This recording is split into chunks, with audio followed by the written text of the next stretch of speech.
কমলা মা, আমার অজান্তেই আমার চোখ দিয়ে জল গড়িয়ে যাচ্ছে। আমি সব দিকে খুঁজলাম, কিন্তু অশোককে কোথাও খুঁজে পেলাম না। আমি কি করব কমলা মা?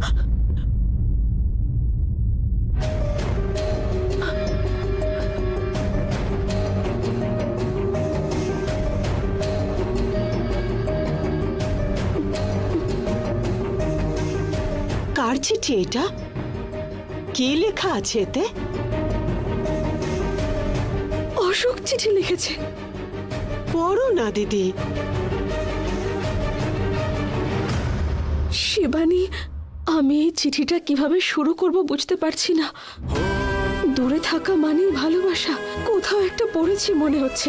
সবাই নিজের খুব প্রিয় লোকের সাথে মনের খুব কাছের মানুষের সঙ্গে থাকার আপ্রাণ চেষ্টা করে, কিন্তু আমার দুর্ভাগ্য, আমার প্রাণের থেকেও বেশি প্রিয় আমার স্ত্রী আর মেয়েকে ছেড়ে চিরকালের জন্য দূরে চলে যাওয়ার মতো পরিস্থিতি এসেছে।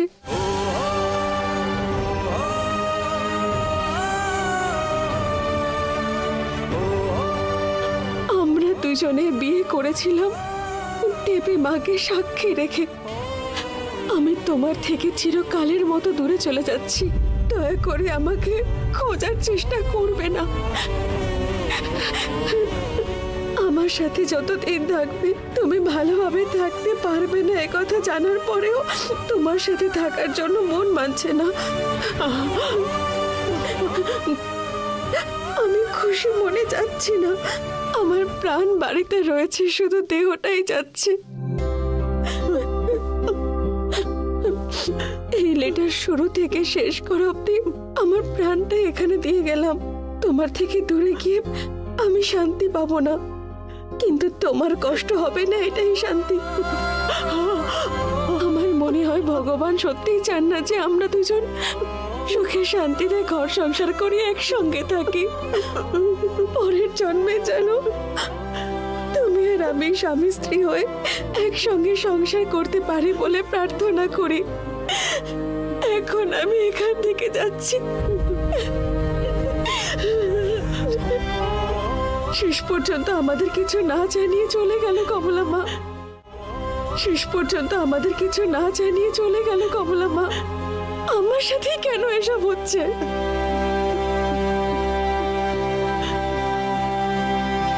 এখন দুর্গা যদি না থাকতো তাহলে আমি সত্যিই বেঁচে থাকতাম না কমলা মা।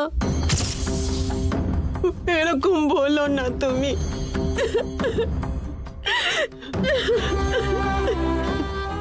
মা, দুর্গা, তুমি এসব কথা বলো না মা। বাবা কোথাও যায়নি। বাবা আমাদের কাছে ফিরে আসবে। আরে শোনা,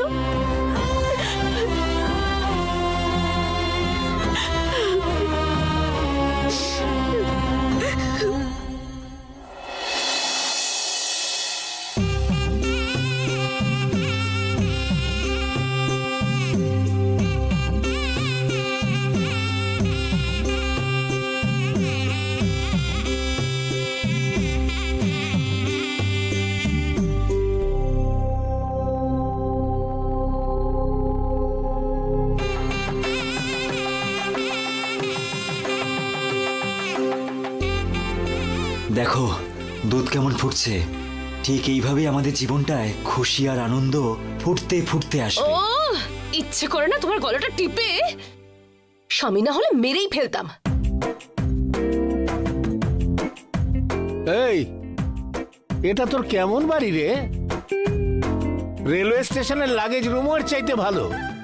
কত সুন্দর একটা বাড়িতে ছিলাম আমি, কত সুন্দর একটা বাড়িতে ছিলাম আমি। কেমন একটা বাড়িতে নিয়ে চলে এসেছিস আমায়। আমি তিমি মাছের মতন সমুদ্রে থাকতাম, আর তুই আমাকে ডোবায় নিয়ে চলে এলি। হে, তোমার এই কোমল কোমল হাসি আমি পেতে বড় ভালোবাসি। তোমার এই নরম হাতের ছোঁয়া আমার পেতে বড় ভালো লাগে। তুমি আমার প্রাণের সখা, তুমি আমার প্রিয়তমা। আর কতদিন তুমি আমার থেকে থাকবে দূরে? আরে শোন, এটা তোর জন্য। আমরা রাজপ্রাসাদে থাকতাম। হায় রে কপাল, আমাদের বেডরুমের সঙ্গে যে বাথরুম ছিল সেটাও এর চাইতে বড়। আরে আরে আরে আরে, তোমার সম্পর্কে আমার দাদা যা যা কথা বলেছে তাই নিয়ে আমি স্বপ্ন দেখেছিলাম। আমি ম্যাচিং করে শাড়ি, ব্লাউজ, জুতো পরবো, সারা জীবন ধরে এখানে ওখানে তীর্থস্থানে ঘুরে বেড়াবো। দাদা বলেছিল তোমার 100টা গাড়ি আছে, কিন্তু তোমার পার্স খুললে 100 টাকাও পাওয়া যাবে না। আমার জামাই কলকাতার একজন ধনী ব্যক্তি, গলায় সোনার হার, হাতে সোনার চুড়ি, সারা গা গয়না দিয়ে মুড়ে দেবে। ঘন্টায় ঘন্টায় আমি শাড়ি বদলাবো এই স্বপ্ন দেখেছিলাম। সেই স্বপ্ন আমার ভেঙে চুরমার হয়ে গেল। মা, পয়সাওয়ালা মানে কি জানো? 1000 কোটি টাকার সম্পত্তি বানিয়ে 5000 কোটি টাকা ধার নিয়ে বসে থাকার লোক না। দিনে 200 টাকা রোজগার করলে 1 টাকাও ধার দেনা না করলে সেই হলো রিচ। যে নিশ্চিন্তে ভালো করে ঘুমোতে পারে সেই হলো রিচ। তোমার আর কি, তুমি তো শোয়ার সঙ্গে সঙ্গে মোষের মতো নাক ডাকতে শুরু করে দাও। আর আমি যতই চোখ বুজে শুই, বিছানায় শুয়ে 2 ঘন্টা ধরে এপাশ ওপাশ করলেও কিছুতেই ঘুম আসে না। দাদা, এর মুখ দেখে তোমার কি করে মনে হলো যে বড়লোক? ওর মুখ দেখেই তো মনে হচ্ছে যে ওরা বংশগত ভিখারি। আর তোমার কি করে মনে হলো যে ও পয়সাওয়ালা বাড়ির ছেলে? তোমার কি মাথায় একটুও বুদ্ধি নেই? ও অরিজিনাল না জেরক্স সেটা একবারও বুঝতে পারলে না তুমি? আমার কিন্তু একটু ডাউট হয়েছিল মা যে ও কোনোভাবেই বড়লোক নয়, কিন্তু এই মামাটা আমাকে কিছু ডাউট করার সুযোগই দিল না। ওর ব্যাপারে প্রশংসা করে করে আমার মাথায় ভুল ধারণা ঢুকিয়ে দিল। এই নাটকবাজ, প্রত্যেকবার কে দেখতো স্বপ্নগুলো? তুই দেখতিস না আমরা দেখতাম? বল।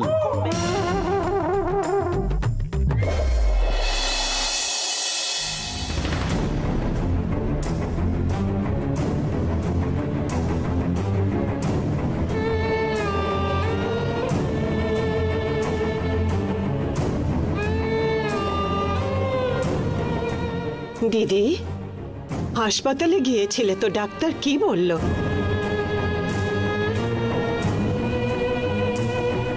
এই রূপা, তুই বল না ডাক্তার কি বললেন?